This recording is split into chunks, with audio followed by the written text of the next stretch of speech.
fact that there will be no more ambassador from South Africa in Israel. I told you, this South African situation is going to get out of hand. It's more like South Africans, they don't know the impact of this xenophobic attack on people in their country, not just Africans at this point, because these guys are attacking every damn person in their country right now, to the extent that they have attracted Israel. As a matter of fact, the Israel foreign minister has dropped message across to South Africa, which I'm going to let you guys listen to everything and how the whole thing played out. But I don't know if you guys also remember that there was a time Fakel made a video and he was talking about how he's going to attack Israel, both their shops and everything in South Africa. That simply means they do not want anyone. Do you guys know the reasons why Donald Trump cut off US trade across to South Africa? It's because he feels like white people living in South Africa have been attacked by South Africa. That is how Israel government feels right now, because he felt like there is no way these guys are not attacking Israelis living in South Africa. I'm going to take you guys to the videos that is trending right now. The thing there now is that South Africans are already on a hot soup because UN is striking them. Israel is about to strike them. Are you sure these guys are going to survive this? I don't think so. Kindly watch these videos and please leave me your thoughts in the comments. Do not forget to like, share, and subscribe. So the Israeli Foreign Ministry issued a statement condemning South Africa for xenophobic attacks, saying that South Africa presents itself as this virtue of human rights and protector of human rights when it actually is committing human rights violation as seen in the xenophobic attacks. And then everybody is running around and say, you see, we told you that the xenophobic attacks were sponsored by the Israeli government. Well, here's my opinion. We do know that those protests were funded by someone. Is it possible that they were funded by the Israeli government? Possible. And I have mentioned before that this Zulu nationalism movement, for many decades, we know that you can go and fund it and they will go and fight against anybody that you want them to fight as long as you continue to fund them. Do we have proof that the Israeli government has funded them? No. Do I care that the Israeli government has funded them? No. I don't care that the Israeli government has funded this march and this anti-immigrant protest. This is why I don't care. Let me tell you why I don't care. It was not the Israelis who were running in the streets protesting. It was not the Israelis who were taking people out of their houses and go and ask them if they have papers. It was not the Israelis who were mistreating people who look like them. Who was doing it? We were doing it. So the fact that the Israelis may have paid it, or the fact that the Israelis may use it against South Africa in their fight based on the case that South Africa has lodged against them, is neither here nor there. We need to take accountability for the fact that we did the things that we did which were embarrassing. We have done that. Even though many people have called our people out and say, hey, stop doing this thing, it's embarrassing, stop doing these things, you are disgracing us to the world. Our people continue to do it. And even people that we never expected to support such a marches supported them. People like Floyd Deshimabu, people like Jacob Zuma, people that we never thought they will ever support any anti-African movement, they were supporting it. The same people who proclaim themselves to be Pan-African, the same people who proclaim themselves to be pro-black, they were the ones who were supporting attacks on other black people, not the Israelis. So at some point, we as the people, we need to take accountability. That how is it that someone can leave their own country and come to our country and fund our people to go and hate people who look like them, and our people will take the money and go and do exactly what these other people are telling them to do?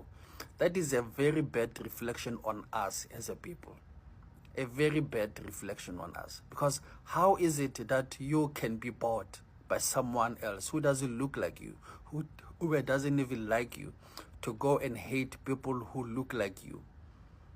Why would you do that? So we need to stop. I am not going to even say any bad thing about the Israeli government. I'm not even going to say any bad thing about it. Because the people who were protesting, the people who were doing those disgusting things are our people, are people who look like me. Chasing people who also look like me. So leave them out of this. We need to take accountability for our lack of morals. We need to do that. And you know what? That Israeli government is right to go and use our behavior against us and go and try to paint us as people who are human rights violation and to violate us, because we are human rights violators. That is what we have done. That is what we are proud to do. That is what the whole world has seen from us, that we are capable of committing the very things that we accuse others of doing. And we have done the very things that we accuse the Israelis of doing against the Palestinians. We have displaced people from their homes, the homes that they have known for decades, and we have displaced them from them. So do we have a right to go and condemn Israel for what they are doing to Palestine? No, we don't, because we are doing the very same thing to people who look like us for no reason whatsoever. So Israel has now commented on the xenophobia that's happening in South Africa. I'm going to read the tweet that is coming from Israel's foreign ministry. South Africa loves lecturing on human rights, but its rainbow nation is bleeding from violence and xenophobia. Instead of taking responsibility, Justice Minister Mamoloko Kubai falls back on the oldest hate. While openly admitting she has no evidence, she desperately spins wild conspiracies to mask government panic over a repeat of 2021. Shameful scapegoating, no accountability. Now, just to give you some context, Mamoloko Kubai is South Africa's Minister of Justice and Constitutional Development, and she gave an interview to Sunday Times basically saying that there could be foreign forces that are involved in destabilizing South Africa through xenophobia. When you really pay attention to the tweet that's coming from Israel's foreign ministry, you can see that it does three jobs at once. Number one, on a surface level, it denies that Israel has got any involvement in the xenophobic protests that are happening across South Africa. The second job that it does, it aims at delegitimizing South Africa, saying that it was once framed as being called a rainbow nation, but is now bleeding from violence and xenophobia. The language that's being used is trying to frame South Africa as being hypocritical. The third job that this tweet does, and this is on a really deeper level, is narrative inversion. Forget Israel's potential role in whatever's happening in South Africa. Let's focus on South Africa not being held accountable for the xenophobia in their country. Let's focus on that. Why? Because South Africa took Israel to the ICJ. That's why the tweet opens up saying South Africa lectures the world on human rights, but they can't hold themselves accountable for what's happening in their country. You see, you tend to see that the tweet attempts by all means to really utilize the current situation in South Africa. It is of no surprise that people on X, formerly known as Twitter, are saying, Jacinta, your friends are this side. So now Tambo saying, and there it is, the sponsors speak. I don't think there's any country right now that's supporting South Africa. I think only Rwanda, because I saw a speech made by the president where he was trying to shade other leaders, even though he didn't come out straight because, of course, he's a coward. Every damn person or anybody that supports South Africa right now are a bunch of cowards. Like, make it make sense. Because if he is brave enough, he should have called names. Every other country leaders that are calling names, they are calling them out. Nobody is scared of South Africa. You saw what Ghana president did to them. He bluntly said no to his visit. He didn't even bite an eyelid. He was not even trying to sweet tongue his words. He was loud. Like, he was so loud that even babies could hear him. Even sure dead people could hear him. Let me tell you guys how. Let me exaggerate it so much so you guys will understand the message properly.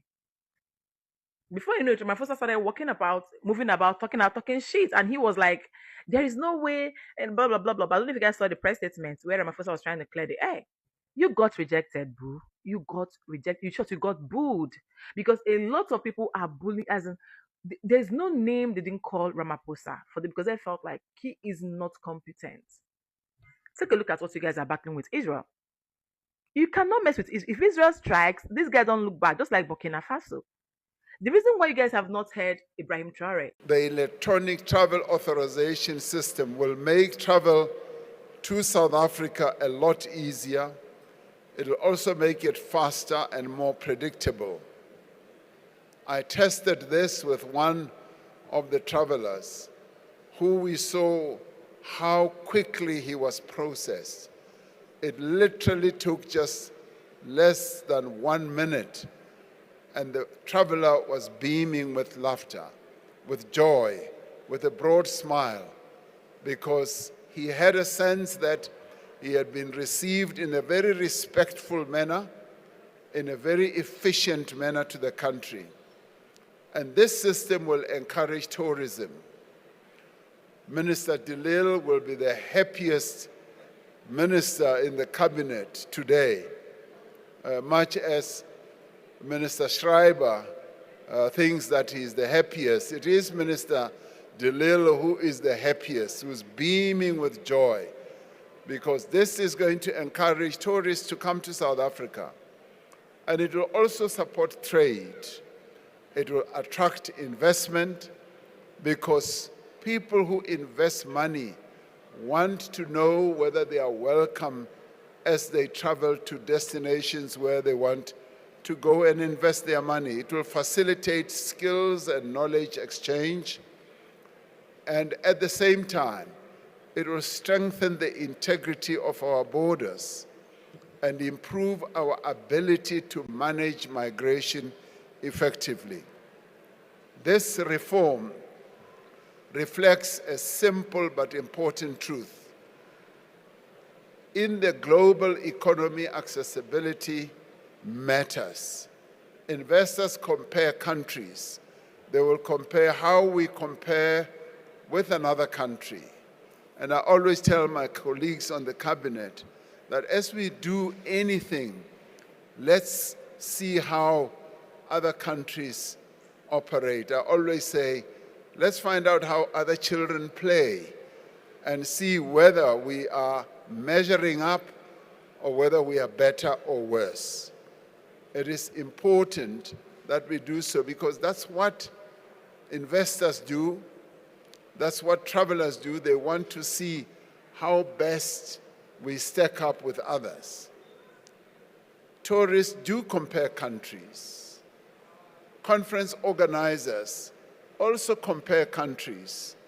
When they organize conferences, conferences are a big tourist attraction element, or process rather.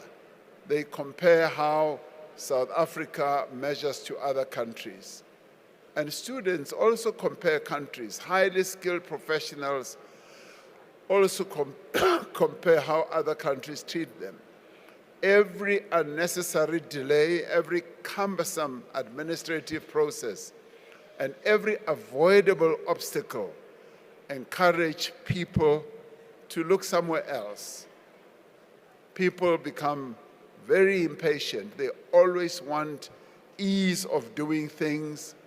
Africans are tired of Nigerians who are selling drugs to youth of this country. South Africans are tired of human trafficking. The exploitation of our people in the textile industry by Chinese. We don't want the tuck shops mafias from Pakistan and Somalians. We want a safe and united South Africa. We meet on the 24th of June 2026 in Midrand, Johannesburg, 6 days before that 30th June 2026 that everyone is talking about.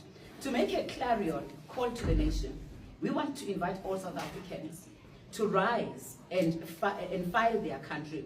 We are calling upon the academics, progressive business people, churches, traditional leaders, political parties, professionals, artists, the unemployed, the prisoners, the homeless, and all foreign nationals who are in the country legally to stand together and fight against the hostile takeover of our country. We call upon South Africans to hold our government accountable. Your vote must never come cheap. We want our government to start respecting their bosses, their voters. We want the government to reconsider their priorities. It is interesting that the acting Minister of Police has dedicated his time to reassure foreign nationals that he will protect them. But not once has he ever assured South Africans that he is going to attend to their concerns. He has blatantly refused to respond to the correspondence, but today he is prepared to spend 600 million against South Africans. The Human Rights Commission has become a Human Rights Commission of foreign nationals with no clue on what South Africans are experiencing. The national interest, and this is why it is important to defend the sovereignty of the Republic. We note with grave concern that yesterday the Human Rights Commission organized a gossip session where South Africans were ostracized and their personal information posted in the public platform without the Human Rights Commission condemning this behavior. The evacuation process is on course. Take that from me. We remain on course with that. And as we said, it has not been cancelled in any way. What we experienced, as we have been saying, is just what is expected in a huge operation like this, and operational challenges.